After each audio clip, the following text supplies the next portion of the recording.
మీ personal interviews మరియు వ్యాపార ప్రకటనల కొరకు ఈ నెంబర్ని సంప్రదించండి. నమస్తే, వెల్కమ్ టు మనం టీవీ. నేను మీ ప్రియాంక. ఈరోజు మనతో పాటు ప్రముఖ పొలిటికల్ అనలిస్ట్ డివి శ్రీనివాస్ గారు ఉన్నారు. వారితో మాట్లాడదాం. నమస్కారం సార్. నమస్తే సార్, ఏదైతే రైస్ మాఫియా జరుగుతుందో, ఏదైతే షిప్ ని సీజ్ చేశారో, దీని వెనుక 5 ఐపీఎస్ అధికారులు ఉన్నారు అనే వార్త ఇప్పుడు చక్కర్లు కొడుతుంది. ఎవరు ఆ ఐపీఎస్ అధికారులు?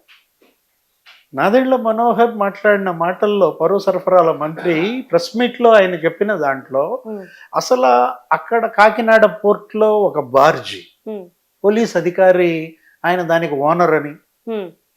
అంటే పోలీస్ అధికారి బార్జీకి ఓనర్ ఏంటి అంటే, బార్జీని ఆయన మెయింటైన్ చేస్తున్నాడంటే అసలు ఎంత పెడదారి పడుతోంది వ్యవస్థ. మీరు కాపలా గాయాలి, మీరే మాఫియాలో కుమ్మక్కయ్యారా? ఇవాళ 5 ఐపీఎస్లు ఉన్నారు, ఐఏఎస్లు ఉన్నారంటే అసలు ఆంధ్రప్రదేశ్లో ఈ పోలీస్ సర్వీస్ ఇంటెలిజెన్స్, ఈ ఇండియన్ పోలీస్ సర్వీస్ ఐపీఎస్ భ్రష్టత్వం, ఐఏఎస్లు. ఎందుకంటే జగన్మోహన్ రెడ్డి 5 ఏళ్ల పరిపాలనలో ఎలా వ్యవస్థని మరి పక్కదారి పట్టించారో మనం చూసాం. ఆయన ఎవరో ఒక ఐఏఎస్ రిజల్ట్స్ రాగానే వాలంటరీ రిటైర్మెంట్ అన్నాడు. అవును, ప్రవీణ్ ప్రకాష్. అవును, ఆయన అసలు రీల్స్ చేసుకోవటం బిగించేసినట్టున్నాడు. తర్వాత ఏదో మళ్ళా పోస్ట్ కావాలన్నాడు కానీ అదేమో ఇచ్చినట్టుగా లేదు. ఒక చిన్న కాగితం మీద రిజైన్ చేసినట్టుగా పంపేశాడు ప్రవీణ్ ప్రకాష్. అతని పైన అనేక ఎలిగేషన్స్. అసలు అతను టీచర్స్ని పెట్టిన హింస మామూలు హింసగా. ఇప్పుడు ఇవాళ బైజూస్ స్కామ్ అని, లేకపోతే ఆ సిలబస్లో అక్కడ విద్యాశాఖలో జరిగినటువంటి కుంభకోణాలు, నాడు నేడు అక్కడ కట్టిన బిల్డింగ్స్, నాసిరకం బిల్డింగ్స్, వాడిన సిమెంటు, వేల కోట్ల కుంభకోణాలు ఒక విద్యాశాఖలోనే జరిగిన నేపథ్యంలో ఇవాళ ప్రవీణ్ ప్రకాష్ గుడ్ బై. అంటే వాలంటరీ రిటైర్మెంట్ ఇచ్చేసి వెళ్ళిపోతే ఇక్కడ మీ అవినీతి అక్రమాలు మాఫీ అవుతాయా? ఇప్పుడు ల్యాండ్ మాఫియా ఏది, మదనపల్లి ఫైళ్లు తగలబెట్టిన కేసా? ఆర్డీఓ ఆఫీస్లో డీజీపీ ద్వారక తిరుమలరావు, రవిశంకర్ అయ్యన్నారు స్పెషల్ అసలు హెలికాప్టర్లో వెళ్ళారు అక్కడికి. దానిపైన జగన్ గగ్గోలు పెట్టాడు, ఏమని, హెలికాప్టర్లో వెళ్తారా అని. అంటే అక్కడ మదనపల్లి ఇష్యూలో నీకు ఒక 1000 ఎకరాలు జమీందారీ భూములు పెద్దిరెడ్డి కుటుంబం, పెద్దిరెడ్డి బినామీల పేరు మీద రిజిస్ట్రేషన్లు జరిగిపోయినాయి అని. అంటే ల్యాండ్ స్కామ్. నీకు 2 ఆర్డీఓలు అక్కడ సస్పెండ్ అయ్యారు. ఆ ఒక్క ఇష్యూలో 2 ఆర్డీఓలు సస్పెండ్ అయ్యారు. అంటే ఒక 3 ఐపీఎస్లు సస్పెండ్ అయ్యారు కాదంబరి జత్వానీ కేసులో. ఎవరు ఆయన, కాంతిరాణ టాటా, విశాల్ గున్ని, పిఎస్ఆర్ ఆంజనేయులు, 3 ఐపీఎస్లు. అదేంటి, తాడేపల్లి సీఎం ఆఫీసులో సెటిల్మెంట్. సీఎంఓకి నన్ను పిలిపించారు, అక్కడ నా బాస్ ఉన్నాడు కాంతిరాణ అని విశాల్ గున్ని వాంగ్మూలం, నన్ను పట్టుకురమ్మన్నారు, నన్నే వెళ్ళమన్నారు. అంటే ఒక ఐపీఎస్ని ఒక అమ్మాయిని కిడ్నాప్ చేయటం కోసం ముంబై పంపిస్తారా? ఒక 15-20 మందితో ఐపీఎస్ ఆమెను పట్టుకురావటం, వాళ్ళ కుటుంబ సభ్యుల్ని. అసలు వాళ్ళని 3 ఒకే వెహికల్లో తీసుకురాకుండా, తల్లి ఒక వెహికల్, తండ్రి ఒక వెహికల్, జత్వానీ ఒక వెహికల్లో 43 రోజులు ఆ కుటుంబాన్ని వీళ్ళు చిత్రహింసలు పెట్టడం. వాళ్ళ చెల్లి, జగన్మోహన్ రెడ్డి చెల్లి షర్మిల తిట్టింది, కడపలో స్టీల్ ప్లాంట్ అన్నాయి, జిందాల్ నన్ను వచ్చి కలిశాడన్నావు, ఇదే అని అడిగింది. జిందాల్ నిన్నొచ్చి కలిసింది స్టీల్ ప్లాంట్ కోసం కాదా, సెటిల్మెంట్ ప్లాంట్ పెట్టావా అన్నాయి అని అడిగింది ఇంటో. అంటే వీళ్ళు జగన్మోహన్ రెడ్డి పరిపాలనలో ఐపీఎస్లని, ఐఏఎస్లని ఈ మాఫియా సామ్రాజ్యం రక్షణకు వాడా. ఇప్పుడు ఈ rice mafia, Dwarampudi Chandrasekhar Reddy Kakinada port బేస్డ్గా నీకు జరుగుతున్న 5 ఏళ్లలో 3 ఏళ్లలోనే నీకు 1,31,00,000 టన్నులు విదేశాలకు ఎగుమతి చేశారంటే, నాదెండ్ల మనోహర్ పట్టుకున్నటువంటి 50,000 టన్నుల్లో, ఏది ఆ 14-15 మిల్లుల్లో సీజ్ చేసిన 50,000 టన్నుల్లో 25,000 టన్నులు రేషన్ బియ్యం. అంటే సగం అన్నమాట. ఇప్పుడు మీరు పంపినటువంటి 1,31,00,000 టన్నుల్లో సగం మరి పేదల బియ్యమే అక్కడ కనపడుతుంది.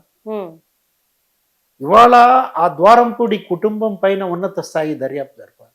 ఉమ్, ఈ 5గురు ఐపీఎస్లు ఎవరు ఇందులో ఇన్వాల్వ్ అయ్యారో తేల్చాలి.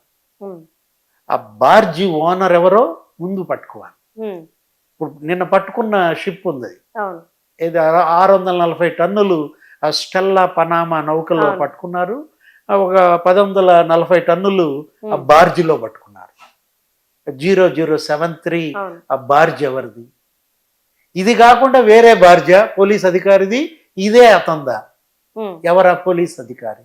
ఉమ్, ఇప్పుడు ఈ గ్రీన్ ఛానల్ మరి నీకు ఎలా వర్కౌట్ అయింది? గ్రామం నుంచి నీకు చౌక డిపోల నుంచి ఇప్పుడు ఆ రేషన్ వెహికల్స్ ఉమ్, 10,000 వెహికల్స్ దీనికి వాడారు. అంటే మాఫియా వెహికల్స్ కూడా వాళ్ళకి ట్రాన్స్పోర్ట్ ఎందుకనా? గవర్నమెంట్తో కొనిపించటం ఉమ్, అదొక స్కామ్. అదొక 1600 కోట్లు అంట. ఓకే. ఏది ఆ వెహికల్స్కి, వాటి నిర్వహణ, ఆ డ్రైవర్కే 20,000 జీతం. అంటే బియ్యం ఎత్తుకుపోయే డ్రైవర్కి ప్రభుత్వం జీతం ఇవ్వడమా? పేదల సొమ్ము ఎట్లా గద్దల పాలైందో ఇది ఒక క్లాసికల్ ఎగ్జాంపుల్. సార్, అంటే ఇక్కడ కేవలం బియ్యం మాత్రమే, అంటే పవన్ కళ్యాణ్ గారు చెప్పిన దాని ప్రకారం కేవలం బియ్యం మాత్రమే సరఫరా అవ్వట్లేదు, ఇక్కడ గంజా డ్రగ్స్ కూడా ఈ షిప్ లో తీసుకెళ్తున్నారు, అందుకే ఈ షిప్ ని సీజ్ చేయండి. అంటే ఈ షిప్ యార్డ్లని కూడాను ఈ స్మగ్లింగ్ చేయడానికి యూజ్ చేసుకుంటున్నారా? అంతే కదా. ఇప్పుడు ఇవాళ 2200 ఎకరాలు విస్తీర్ణం అవును, ఆ పోర్ట్. అవును. ఆ పోర్టు కాపలా గాయటానికి నీకు ఎంతమంది పోలీసు? 20 మంది అంట. అవును, ఆ 20 మంది పోలీసు ఇతను రానియకుండా అడ్డుకున్న విధానం. అవును, కలెక్టర్ షాన్ మోహన్ వెళ్ళాడు, అవును. స్టెల్లా నౌకలో పట్టుకున్నాడు 640 టన్నులు.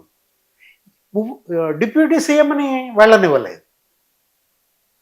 ఇప్పుడు డిప్యూటీ సీఎంని వెళ్ళనివ్వలేదంటే అక్కడ అర్థమైపోతుంది కదా అసలు మాఫియా నెట్వర్క్ ఇవాళ ఎంత డీప్ రూటింగో ఇక్కడే కనపడుతుంది. దీన్ని మీరు రూట్ అవుట్ చేయాలి. ఉమ్, కూకటి వేళ్లతో దీన్ని పెళ్లగించాలంటే నీకు కేంద్ర ప్రభుత్వ సహకారం ఉందా? అసలు మ్యారిటైమ్ పోలీసింగ్ ఏంటి అని అడిగాడు. ఉమ్, ఏది ఇల్లు ఈ బియ్యం తీసుకెళ్తున్నారు, వచ్చేటప్పుడు ఏం తెస్తున్నారు? అవును. విశాఖ పోర్ట్లో ఒక కంటైనర్ ఉమ్, మనం చూసాం, గతంలో మనం కూడా వీడియోలు చేసాం. అవును. 25,000 కోట్ల విలువైన డ్రగ్స్. డ్రగ్స్ దొరికాయి. ముంద్రా పోర్ట్లో గుజరాత్లో 5,000 కోట్ల విలువైన డ్రగ్స్ దొరికితే అవును. నీకు ఎక్కడ కనపడింది? నీకు సత్యనారాయణపురం, విజయవాడ డోర్ నంబర్. అవును. అంటే ఇవాళ డ్రగ్స్ మాఫియా, గంజాయి మాఫియా, మీరు దానిపైన ఉక్కుపాదం మోపటం, ఈగిల్ ఏదో పెట్టారు. అవును.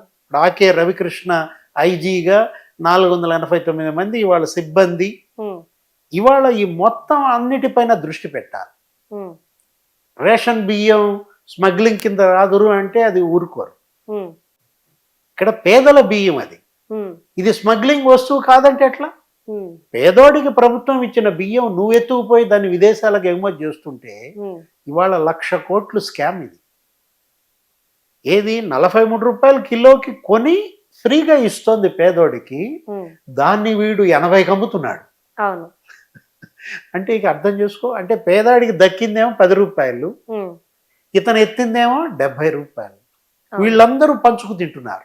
ఎవరు? ఈ ఐపీఎస్లు, ఇన్వాల్వ్ అయినటువంటి ఐఏఎస్లు, ఆ తహసీల్దార్లు, ఆర్డీఓలు, జాయింట్ కలెక్టర్లు.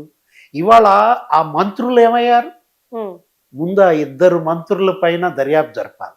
ఉమ్, సివిల్ సప్లైస్ మినిస్టర్స్గా ఉమ్, జగన్మోహన్ రెడ్డి హయాంలో కొడాలి నాని ఉమ్, ఒక 2-3 ఏళ్ళు, అవును. కారుమూరి నాగేశ్వరరావు ఒక 2-3 ఏళ్ళు. ఉమ్, ఇప్పుడు వాళ్ళపైన దర్యాప్తు జరపాలి. వాళ్ళకి అందింది ఎంత? ఉమ్, ఈ మాఫియాకి వాళ్లే కదా హెడ్స్. yes. ఆ, ఇవాళ మంత్రిగా కొడాలి నాని, కారుమూరి నాగేశ్వరరావు ఈ మాఫియాని పెంచి పోషించారు. ఉమ్, మనకు కనపడుతోంది బొమ్మ ఒక్కడే. ఎవరు? ద్వారంపూడి కనపడుతున్నాడు, వాళ్ళ నాన్న కనపడుతున్నాడు, వాళ్ళ తమ్ముడు కనపడుతున్నాడు. అవును. కనబడని బొమ్మల్ని బయటికి దిగాలి. ఉమ్, దీంట్లో అసలు జగన్మోహన్ రెడ్డి హ్యాండ్ ఎంతో బయటికి రావాలి. ఇవాళ డిప్యూటీ సీఎం చంద్రబాబు భేటీ, ఈ భేటీ ఒక లాజికల్ కంక్లూజన్కి తీసుకురావాలి. ఓకే. వాళ్ళ పేదల పొట్టగొట్టేటటువంటి ఈ గద్దల పని పట్టాలి. సార్, అంటే ప్రజలకి రక్షణగా నిలబడాల్సిన ఐఏఎస్ ఐపీఎస్ ఆఫీసర్లు ఎందుకు ఇలాంటి మాఫియాలకి కొమ్ము కాస్తున్నారు? పిఎస్ఆర్ ఆంజనేయులను అడుగు, విశాల్ గుండిని అడుగు, కాంతిరాణాని అడుగు. ఇప్పుడు ఇవాళ ఏంటంటే భ్రష్టత్వం, అవును. డబ్బుకి గడ్డి తినే రకం, ఉమ్, ఉన్మాదం, ఉమ్, ఒక సైకోయిజం. ఉమ్, అంటే పిచ్చోడికి పరిపాలనకు అనర్హుడు. ఉమ్, మనం నిబంధనలు చూస్తే నువ్వు నామినేషన్ వేయాలంటే ఉమ్, నీకు అదే 25 ఏళ్ల వయసు ఉండాలి, విశిష్ట భారత పౌరుడివై ఉండాలి, ఇట్లా ఉంటాయి. నువ్వు లోక్సభకి వేయాలన్నా లేకపోతే అసెంబ్లీకి వేయాలన్నా ఒక 5 క్వాలిఫికేషన్స్ ఉంటాయి. ఓకే. నీకు మానసికంగా నువ్వు సరైన ఆరోగ్యం కలిగి ఉండాలి. ఉమ్, ఉన్మాదులు పాలకులైతే ఉన్మాద పోలీసింగ్, ఉమ్, ఉన్మాద సోషల్ సైకోలు, ఓకే. లేకపోతే ఈ మాఫియాలు. ఉమ్, జగన్మోహన్ రెడ్డి హయాంలో జనానికి ఏమని చెప్పారంటే ఉమ్, నవరత్నాలు అని చెప్పాడు. అవును. నవ మాఫియాలు అన్నమాట. అతని రత్నం మాఫియా. ఓకే. ఒక్కొక్క ఇప్పుడు రత్నం ఒక్కొక్క 9 మాఫియా. మాఫియాలని పెంచి పోషించాడు. అవును. Land, sand, wine, mine, drugs, గంజాయి, మట్టి రైస్. మాఫియా, గ్రావెల్ మాఫియా, ఇప్పుడు ఇదేంటి రైస్ మాఫియా. Yes. అంటే 9 రకాల మాఫియాలను వదిలిపారేశాడు ఓకే. జనం మీదకి. ఇవాళ మాఫియా విముక్త ఆంధ్రప్రదేశ్ కావాలి. ఏర్పడాలి. ఓకే. ఇప్పుడు పవన్ కళ్యాణ్ వైసీపీ విముక్త ఆంధ్రప్రదేశ్ అన్నాడు. అవును. ప్రజలు నీ మాట నమ్మారు, అవును. చంద్రబాబుని నమ్మారు, లోకేష్ నమ్మారు. ఉమ్, వైసీపీ విముక్త ఆంధ్రప్రదేశ్ ఏర్పడింది. అవును. ఇవాళ వైసీపీ విముక్త అసెంబ్లీ వాళ్లే చేశారు. అవును. ఎందుకని? గెలిచిన 11 మంది మేము అసెంబ్లీకి వెళ్ళమని అవును. వాళ్లే వైసీపీ విముక్త అసెంబ్లీ వచ్చేసింది. ఉమ్, ఇప్పుడు కావాల్సింది, ప్రజలు కోరేది ఉమ్. మాఫియా విముక్త Andhra Pradesh. Okay. Right. Thank you so much sir.